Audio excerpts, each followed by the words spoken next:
Okay, guys, well, I'm an Uber Eats and DoorDash driver here in Las Vegas, and when I saw this story on the local news, CBS Channel 8, I just had to bring it to you guys. It's about UFOs. More specifically, the investigation of UFOs conducted by the government. Now, this was a local story, so I don't think it played nationally. Kona Blue. It was the most money that the government has ever thrown at investigating UFOs. We are just now getting a peek at some of the declassified documents from that study. Check it out. More than a decade ago, the largest UFO investigation ever funded by the government was based here in southern Nevada. That program continued for a mere 27 months, and when it ended, there was an even more ambitious plan in the works, something code-named Kona Blue. Documents about the Kona Blue were classified as top secret, but have finally been released by the Pentagon. 8 News Now Chief Investigator George Knapp here live in studio with more on this story. Well, as you both know, the Department of Defense isn't exactly known for its transparency and honesty when it comes to UFO investigations. Interesting, he added honesty. So why come clean about Kona Blue? To understand that, we have to explain what led up to Kona Blue and why Las Vegas would have been right there in the thick of it. Why isn't it made obvious in any of the documentation that's been made public so far? It was completely UFO related. Dr. Jim Lakatsky spent most of his career as an intelligence analyst and missile expert for the DIA, the Defense Intelligence Agency. In 2007, he became interested in reports of UFO activity at certain hotspots, including a Utah property known today as Skinwalker Ranch. Lakatsky designed OSAP, the Advanced Aerospace Weapons Systems Application Program. He met with Nevada Senator Harry Reid, who helped secure $22 million in black budget funds. Okay, guys, I honestly had to look up black budget funding. You can pause the video now if you want to read that. Now remember, guys, this is over 10 years ago. Senator Harry Reid has since died. He died in 2021. The contract was awarded to a subsidiary of Bigelow Aerospace. OSAP became the largest acknowledged UFO investigation in U.S. history. Did you catch that? The largest in U.S. history. With 50 full-time employees, most of them based in southern Nevada. OSAP created the world's largest UFO data warehouse and produced more than 100 technical papers, though not one page from those reports has been made public by DIA. Okay, now guys, pay attention because this is where it gets really interesting. Lakatsky and his Las Vegas colleague, Dr. Colm Kelleher, co-authored 2 books about OSAP, reporting as much as Pentagon censors would allow. In one book, Lakatsky revealed that back in 2011, he had informed a U.S. senator and a high-ranking official that, quote, the U.S. was in possession of a craft of unknown origin. The craft had no intakes, exhaust, wings, or control surfaces, no engine, fuel tanks, or fuel. In other words, the U.S. had a flying saucer. Okay, so did the UFO crash and then we recovered it? Stay tuned. The public is now able to read much more between the lines because of the surprise release of a document declassified in February by the Department of Homeland Security.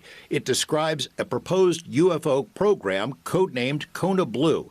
Not mentioned is that Kona Blue was drawn up by Lakatsky, Kelleher, and some OSAP colleagues as a successor to OSAP and was intended to not only study but to exploit UFO technology. The papers do not mention UFOs, but there are plenty of clues. The purpose of Kona Blue was to, quote, identify potentially disruptive technologies by analyzing material of unique origin and engineering. Success would depend on gaining access to said materials.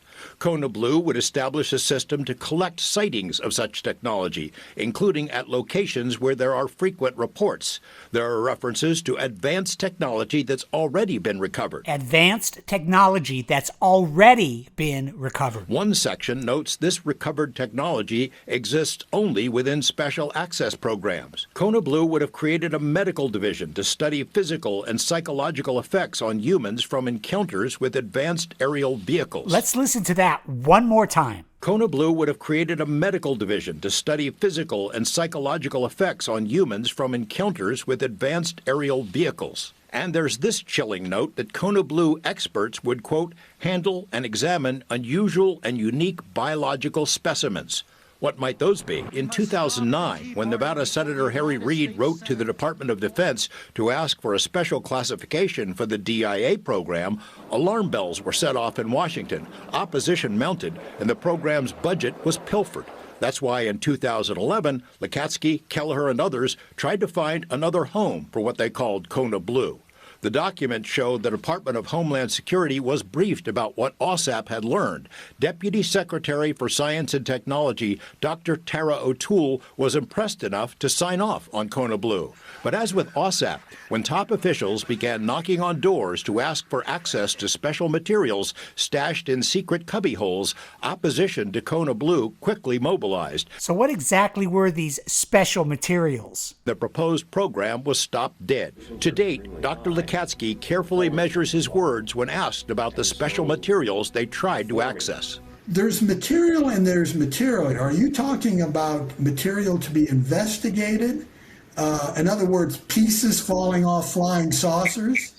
Or are you talking about full-blown craft? You know, there's the big difference. Kona Blue was declassified by AARO, which is the current UFO program, as a way to discredit evidence and testimony provided by witnesses and whistleblowers. The former head of AARO, Dr. Sean Kirkpatrick, says the people who came forward to tell about crash saucers were all referring to Kona Blue. Of course, that is preposterous. Kona Blue never existed, and only a handful of people even knew it was proposed. So what witness says they saw crash saucers as part of Kona Blue? AARO says there are no crash saucer programs, but they will not release the testimony they received. Also, as a personal note, Dr. Lakatsky and Dr. Kelleher wrote those two books we mentioned in that story. I was also a contributor. They sent me out for coffee, things like that.